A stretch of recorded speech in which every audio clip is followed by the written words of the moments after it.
I'm going to give you 5 of the best methods to focus on explosive training for football, and we're going to start right now.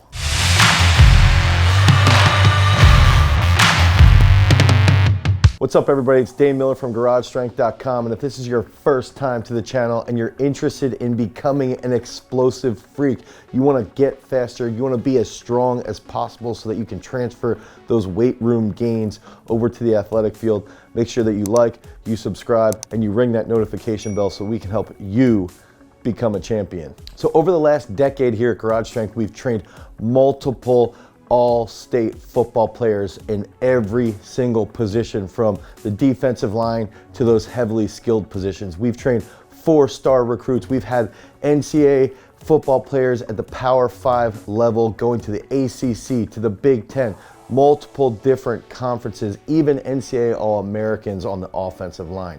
And a lot of this success is due to the way we approach explosive-based training for football.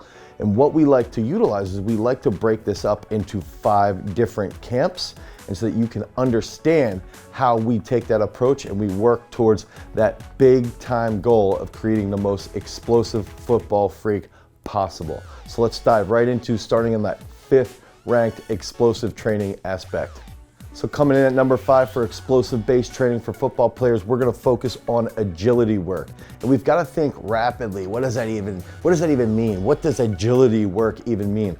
Oftentimes, coaches will think about agility. They think about speed ladders. They think about doing a little bit of footwork stuff here and there. But what we like to think about when it comes down to agility is dynamic trunk control, rapid change of direction, anything that's going to be applicable to that open field speed. But we've got to think about cutting on a dime. We've got to think about being able to shift those hips as rapidly as possible and juke somebody. We need to think about being able to cut and react to an individual who might have had a catch and they're breaking away downfield, and we've got to turn it on. So that's what we like to do with our agility work, is we're going to actually focus on specific instances that we're going to carry over to the football field. Are we cutting rapidly? Are we utilizing jump cuts in training? What are our bounds going to be looking like? Are we utilizing obstacles like cones to run around? Anything along these lines. And we like to utilize agility work 2 to 3 days a week along with our strength building program.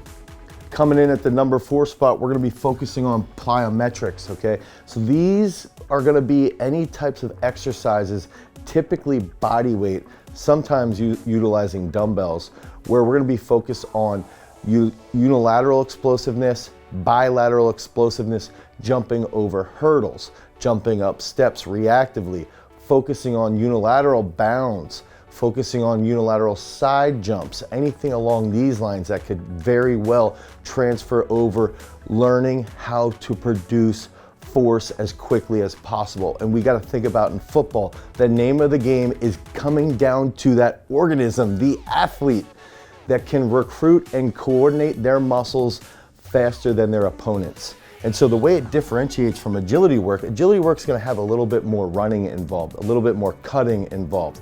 Plyometrics are going to be much more based around jumping capability.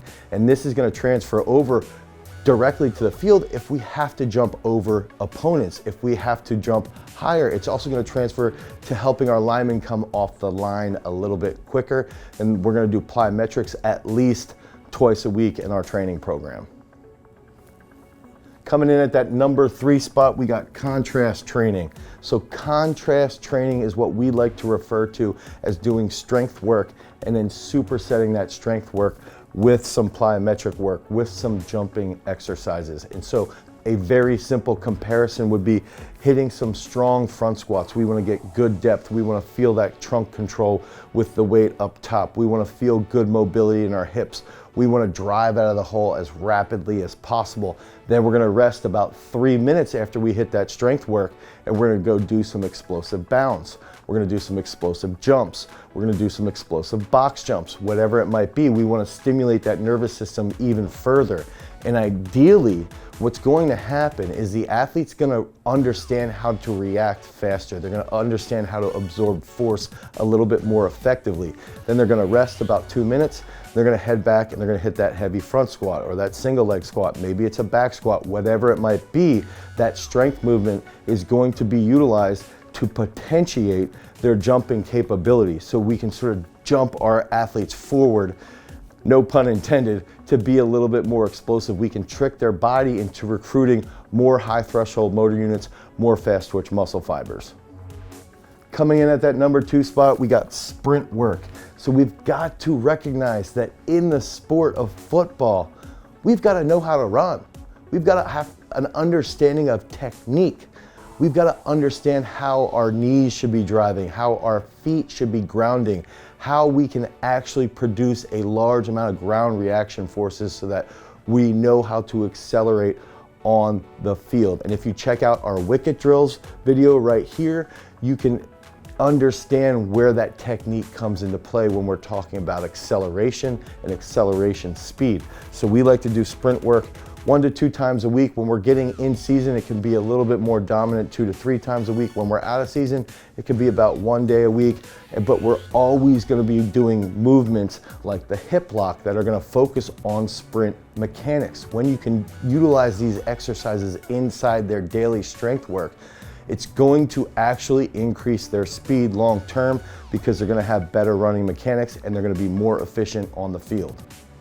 Coming in at that number 1 spot, we're gonna be using Olympic lifts to increase the explosiveness of our athletes, of our football players all of the time. Almost every single day in training, we're gonna be using Olympic lifts. And the reason why is we like to teach our athletes how to have that technical mindset. Football's a technical sport. You've got to have a technical mindset. You've got to control your aggression. You've got to control your rage through that technical lens. And when you understand technique, you become a better football player. On top of that, you're going to learn how to accelerate and implement that bar as rapidly as possible. You're going to learn how to coordinate your body as well as you possibly can. You're going to understand how to absorb force as well as you possibly can. You can use Olympic lifts all the time to increase your mobility, to increase your speed, to increase your positioning, and become a better football player. We like to utilize snatches, cleans, variations of all these movements on a regular basis.